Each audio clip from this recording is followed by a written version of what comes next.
दोस्तों आज हम सोयाबीन की जो कहानी आपको बताने जा रहे हैं, जो आपने अभी तक किसी भी वीडियो में और ना ही घर परिवार के सदस्यों के द्वारा सुनी होगी। दरअसल हम आपको बता रहे हैं सोयाबीन कहाँ से आया, क्यों आया, इसके नुकसान क्या हैं। दरअसल यह बात ग्लोबलाइजेशन की है, जब पूरे देश में उदारीकरण की बयार बह रही थी और कोई भी इसे अछूता नहीं था।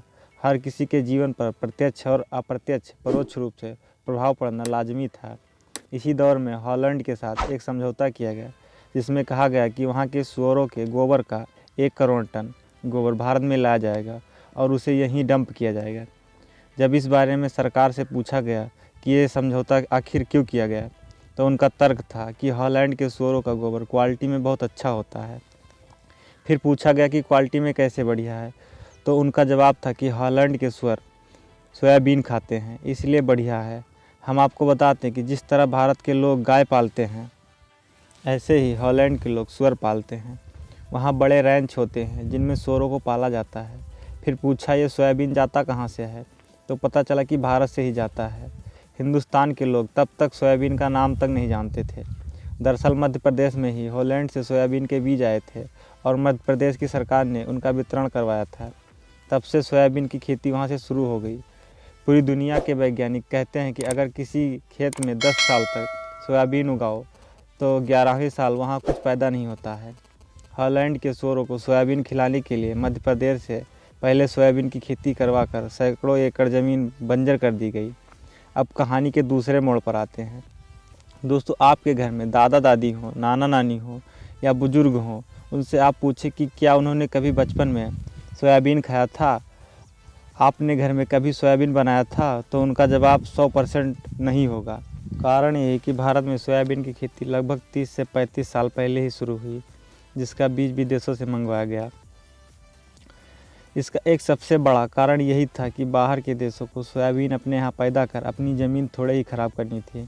उसके लिए जब भारत की ज़मीन मिल गई तो भला वो अपनी ज़मीन क्यों बर्बाद करें। इसलिए उन्होंने भारत सरकार के साथ समझौता किया और मनमोहन सिंह जी ने इसकी खेती भारत में करवानी शुरू कर दी।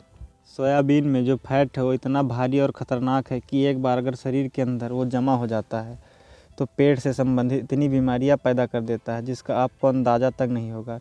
आइए हम इसके नुकसान देख लेते हैं कि इसके क्या क्या नुकसान हैं। सबसे बड़ा इसका नुकसान है कि यह सेक्सुअल प्रॉब्लम का खतरा होता है। कई अध्ययनों में पाया गया है कि सोयाबीन में एस्ट्रोजन की तरह गुण होते हैं। इसकी वजह से इसे खाने से बचना चाहिए।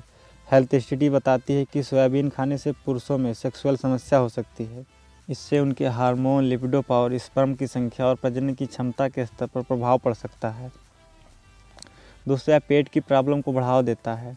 सोयाबीन खाने से अपच, गैस, खट्टी डकार और पेट दर्द की समस्या हो सकती है, इसलिए आपको इसको खाने से बचना चाहिए।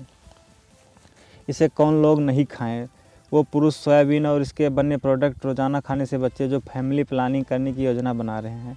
दोस्तों इसके बदले क्या खाएं, तो भले ही सोयाबीन में भरपूर प्रोटीन होता है, परंतु शाकाहारी लोग इसके बदले दूध, पनीर, दाल, मशरूम और नट्स खा सकते हैं।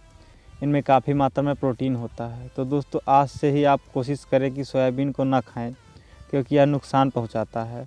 दोस्तों आपको जानकारी अच्छी लगी हो तो वीडियो को लाइक कीजिए और हमारे चैनल को सब्सक्राइब कर लीजिए। और ऐसी ही जानकारी के लिए मिलते हैं नई जानकारी के साथ। धन्यवाद दोस्तों।